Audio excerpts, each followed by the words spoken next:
Good morning friends. So first of all గా చాలా హ్యాపీగా ఉంది. సో ఈజీగా రెండు నిమిషాలు నవ్వుచేస్తానండి. నేను డిగ్రీ చదువుకున్నాను, ఐటీఐ చేశాను, తర్వాత రైల్వే జాబ్స్, పోలీస్ సెలక్షన్స్ 4 సార్లు సెలెక్ట్ అయ్యాను. ఎనీ ట్రయల్స్ ఎగ్జామ్లో క్వాలిఫై అవ్వట్లేదు. ఒక బ్యాంక్లో టెంపరీ అటెండర్గా 3 years చేశాను.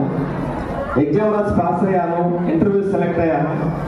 ఇంకా 3 daysలో కాల్ లెటర్ వస్తుందనగా బ్యాంకులు మెర్జ్ చేయడం కారణంగా నాకు నోటిఫికేషన్ క్యాన్సిల్ చేయడం జరిగింది. అక్కడ నుంచి బయటకు వచ్చేసి మాకున్న ఓన్ క్యాటరింగ్స్ అంటే వంటలు చేయడం మొదలు పెట్టానండి. సో వంట మాస్టర్గా 3 years మంచి స్టైల్ అయిపోయాను. సో అలా చేసుకుంటూ ఖాళీగా ఉన్నటువంటి టైంలో కూడా ఆటో తీసుకుని తోలడం కూడా మొదలు పెట్టాను. ఎంత చదువుకొని నా ముందు నాతో పాటు చదువుకున్న ఫ్రెండ్స్ వస్తున్నప్పుడు తల వంచుకొని వాళ్ళకి నా మొహం చూపించకుండా చాటేసుకుని తిరుగుతున్న రోజులు ఉండే. బట్ ఇప్పుడు వెస్టేజ్లోకి వచ్చాక ఇలా కాలర్ ఎగరేసుకుని తిరుగుతున్నాను. సో వెస్టేజ్ లైఫ్ ఇస్తుంది, వెస్టేజ్ మంచి ఎడ్యుకేషన్ ఇస్తుంది, వెస్టేజ్ మన తలరాతను మారుస్తుంది, వెస్టేజ్ 3 generation ఇన్కమ్ ఇస్తుంది. ఇంతకన్నా ఇంకేం కావాలండి?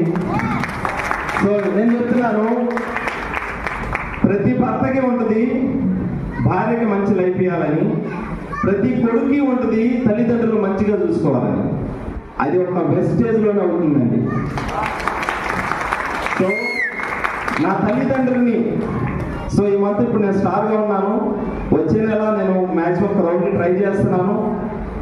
బట్ ఈ డిసెంబర్లో నేను 1 lakh చెక్ ఎర్నర్ అవ్వబోతున్నాను. సో నేను బలంగా నమ్ముతున్నాను కూడా, ఖచ్చితంగా నేను క్రౌన్ టైటిల్ తీసుకుంటున్నాను. అలాగే 1 lakh చెక్ 25 ఈ ఇయర్లో ఖచ్చితంగా ఎర్న్ చేస్తాను, సక్సెస్ అవుతాను. మరలా ఇలాగే ఈసారి నా యొక్క టెస్టిమోనియల్ స్క్రీన్ మీద చూపించడానికి నేను ముందుకు వెళ్తున్నాను. Thank you so much.